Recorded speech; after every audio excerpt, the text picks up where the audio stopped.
Hello बच्चों, let us read the question. A ball is thrown horizontally with speed v from the floor at the top of some stairs. The width and height of each step are both equal to L. Question A. What should v be so that the ball barely clears the corner of the step, that is n steps down? Figure shows the case where n is equal to 4. Question B. How far along the next step, the distance d in the figure, does the ball hit? Question C. What is d in the limit n tends to infinity? Question D.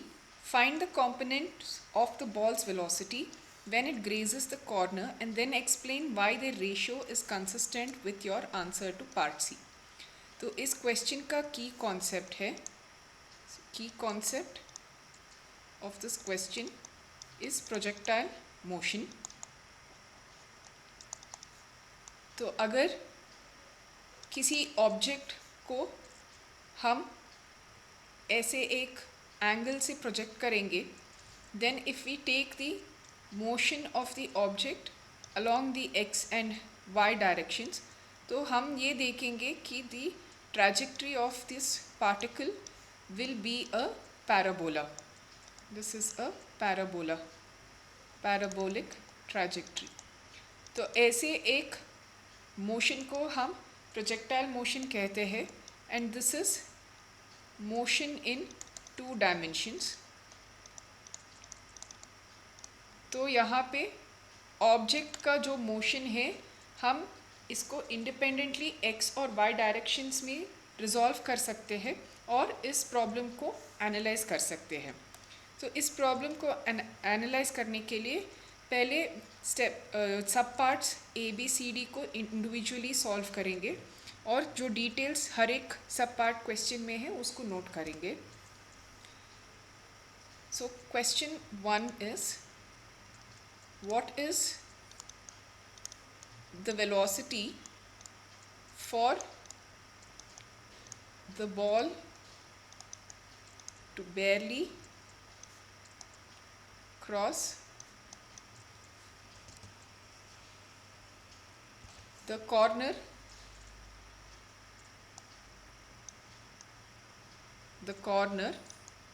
of the nth step. तो सबसे पहले हम horizontal distance और vertical distance को note करेंगे.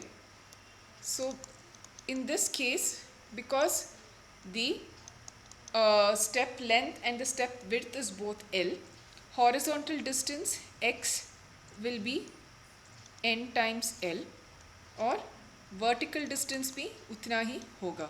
So vertical distance y is also n times L.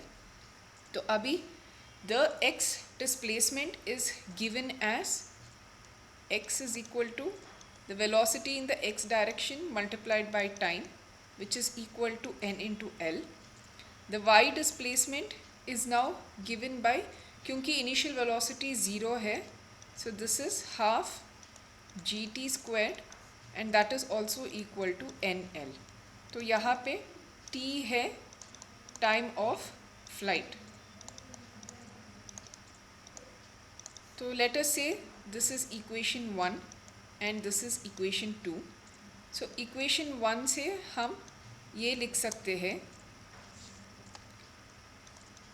कि t is equal to nl by vx. So therefore substituting this in equation 2, तो equation 2 हो जाता है half g n squared l squared by vx squared is equal to n into l. तो यहाँ पे n और l cancel कर सकते हैं. So then we can write vx squared is equal to g n l by 2, or we can say vx is equal to square root of g n l by 2. अभी question में ये है कि अगर वो 4th स्टेप क्रॉस कर रहा है तो वेलोसिटी क्या होगा. for n is equal to 4, so Vx will be G into 4 into L divided by 2. So Vx is square root of 2GL. So next question है, how far along the next step the distance d in the figure does the ball hit?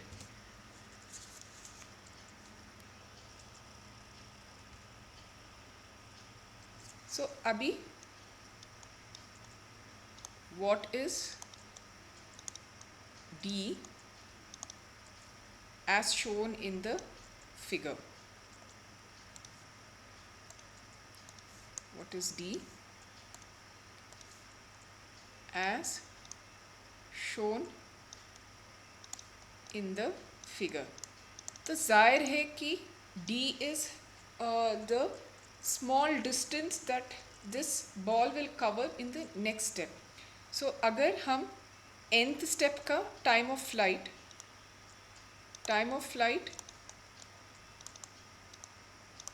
for nth step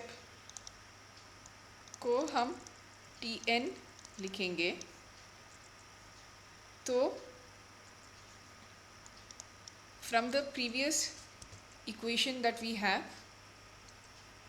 जो यहाँ पे है here, this equation 2 here, so we can write this as root of 2nl by g is equal to square root of 2nl by g. This is from equation 2 of question A. So we can then say time of flight for the n plus 1th step, तो उसको हम Tn plus 1 denote कर सकते हैं, and this will be square root of 2 into n plus 1 L divided by G. तो अगर horizontal distance ये d हमें कैलकुलेट करना है, then it will essentially be the velocity in the x direction into the difference in the two time of flight. So we will take the equation for Vx from the previous step, तो वो है square root of nl g divided by 2 into, so अभी ये होगा square root of 2 into n plus 1 L divided by G minus square root of 2nl divided by G. तो इसको हम simplify करेंगे, तो we will get d.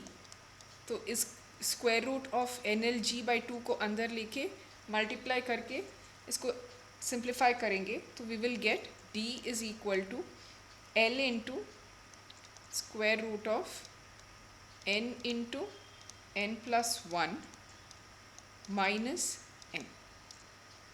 So this is the distance that the ball will cover when it goes from 4th step, or let's say nth step, to n plus 1 step. तो third question है, सब part है, what is d in the limit n tends to infinity? तो उसके लिए हम ये जो अभी इक्वेशन है d का, so we will do a Taylor expansion of that equation. So what is d in the limit n tends to infinity? तो d का एक्सप्रेशन हमें मिला है l into square root of n into n plus 1 minus n. तो यहाँ पे if we have square root of 1 plus x. तो इसका Taylor series by taking only the first order of the Taylor series, we will get, this will be approximately 1 plus x by 2.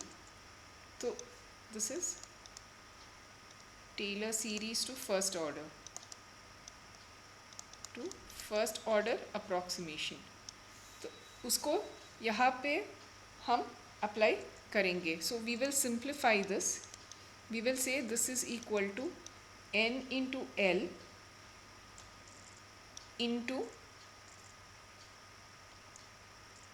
root of n plus 1 divided by n minus 1. So this will become nl into square root of 1 plus 1 by n minus 1. तो ये जो square root के अंदर जो term है उसका Taylor expansion करेंगे.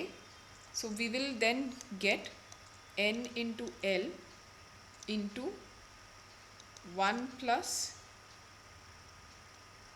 1 by 2n minus 1.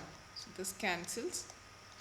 So हमें मिलता है in the limit n tending to infinity, we will get d as equal to L by 2.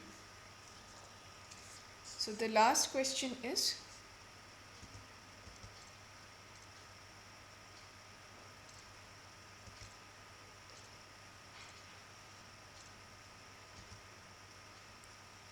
find the components of the ball's velocity when it grazes the corner and then explain why their ratio is consistent with your answer to part C.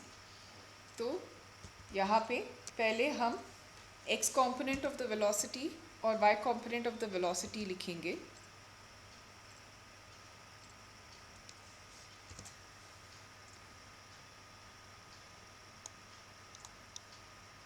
So what is the ratio of Vx to Vy and why it is consistent with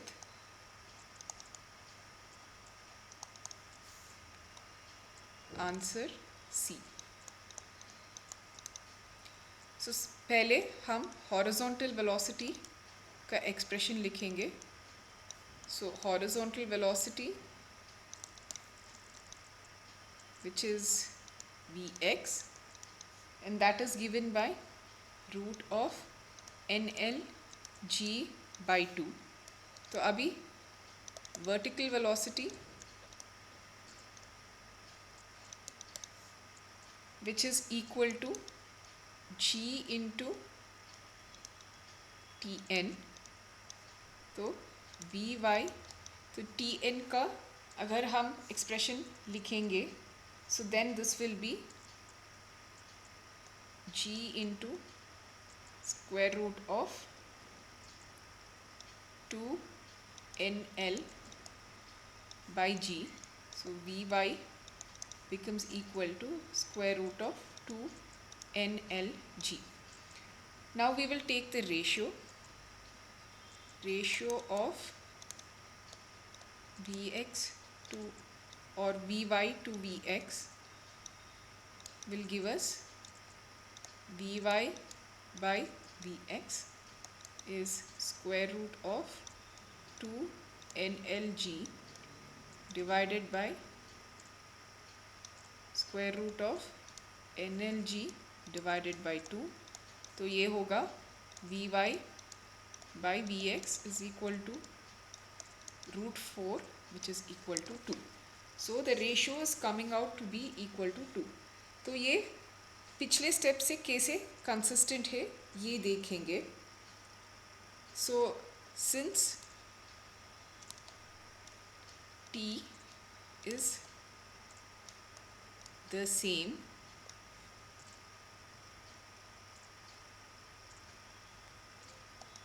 the ball moves previous step में हमने देखे कि d is equal to L/2, मतलब horizontal distance is L/2, which means that x is L/2 और y का पूरा जो height है स्टेप का it will be that, sorry it will just be L. तो अभी we will take the ratio of x and y and see how it is consistent. So therefore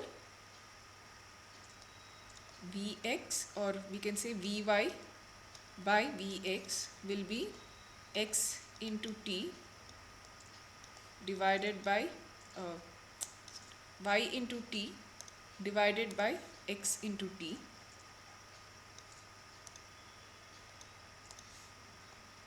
yt. तो यहाँ पे ये कैंसिल कर लेंगे, so this will B L divided by L/2, so therefore this is coming out to be equal to 2. तो हम इससे ये अंडरस्टैंड कर सकते हैं कि जब स्टेप का नंबर जो होता है जब बहुत लार्ज होता है, ball is moving very fast, बहुत तेज़ी से बॉल मूव हो रहा है and there is no time to accelerate and therefore the trajectory will not bend. So this result is consistent with what we got the answer in C. Hope you have understood it well. Best of luck.